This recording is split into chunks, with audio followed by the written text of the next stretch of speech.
अस्सलाम वालेकुम। क्या आपने कभी किसी मसले का हल ख्वाब में देखा है? अगर आपने नहीं देखा तो और बहुत सारे लोगों ने देखा है। अगस्ट केक्यूल, जो कि एक जर्मन केमिस्ट था, उसने केमिकल ऑर्गेनिक कंपाउंड बेंजीन का स्ट्रक्चर ख्वाब में देखा था। इस तरह कुबला खान, जो कि एक फेमस पोएम है, कॉलरिज ने ख्वाब में ही लिखा था। आइए समझते हैं ख्वाब हम क्यों और कैसे देखते हैं। हमारी नींद दो तरह के होते हैं, REM rapid eye movement and non REM sleep. और नींद के 5 स्टेजेस होते हैं। पहले 2 स्टेजेस को लाइट स्लीप और तीसरे और चौथे को डेल्टा स्लीप और 5वें को रेम स्लीप कहा जाता है। पहला स्टेज जो कि 5 से 10 मिनट तक होता है और इस स्टेज में हम जागने से नींद की तरफ जाते हैं। दूसरा स्टेज जो कि 20 मिनट तक रहता है और इस स्टेज में हमारी जिस्म की दर्जे हरारत, दिल की धड़कन और सांस की रफ्तार कम हो जाती है।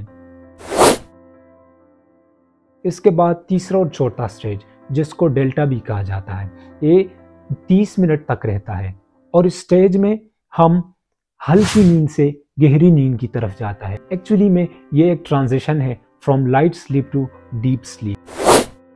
फिर शुरुआत होती है 5वें स्टेज की, रेम स्लीप यानी रैपिड आई मूवमेंट स्लीप। इस स्टेज में हमारी आंखें आगे पीछे की तरफ हरकत करते हैं और ये वही स्टेज होता है जिसमें दरअसल हम ख्वाब देखते हैं। हम रोज़ 2 घंटे ख्वाब देखते हैं, लेकिन हम 95% तक भूल जाते हैं।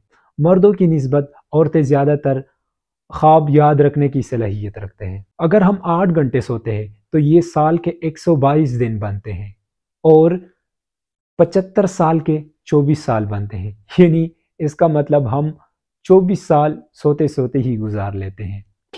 अब आते हैं हम ख्वाब क्यों देखते हैं। ख्वाब देखने की सही वजह अभी तक मालूम नहीं हुई, लेकिन इस बारे में कुछ इंटरेस्टिंग साइंटिफिक थ्योरीज ज़रूर हैं। सिगमंड फ्रॉइड, जो कि एक ऑस्ट्रियन न्यूरोलॉजिस्ट था, उसने अपने बुक इंटरप्रिटेशन ऑफ ड्रीम्स में लिखा है कि ख्वाब हम अपने ख्वाहिशात को पूरा करने के लिए देखते हैं। फ्रॉइड के मुताबिक हमारे वो ख्वाहिशात और जज्बात जो पूरे नहीं हो पाते, फिर हमारा लाशऊर जहन यानी सबकॉन्शियस माइंड ख्वाब की सूरत में हमें दिखाता है। वो कहते हैं कि ख्वाब हमारी लाशऊरी ख्वाहिशात और दबे हुए ख्यालात का एक अक्स होता है, यानी it's reflection of unconscious desire. फिर इसके बाद आती है एक्टिवेशन सिंथेसिस थ्योरी।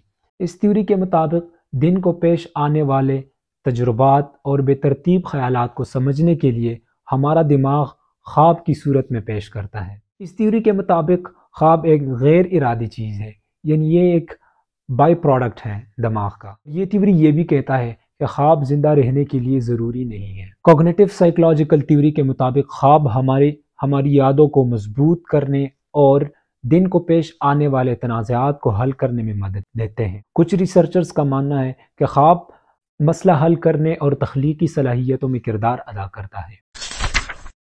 हदीस के मुताबिक 3 तरह के ख्वाब होते हैं, रहमानी, शैतानी और नफसानी।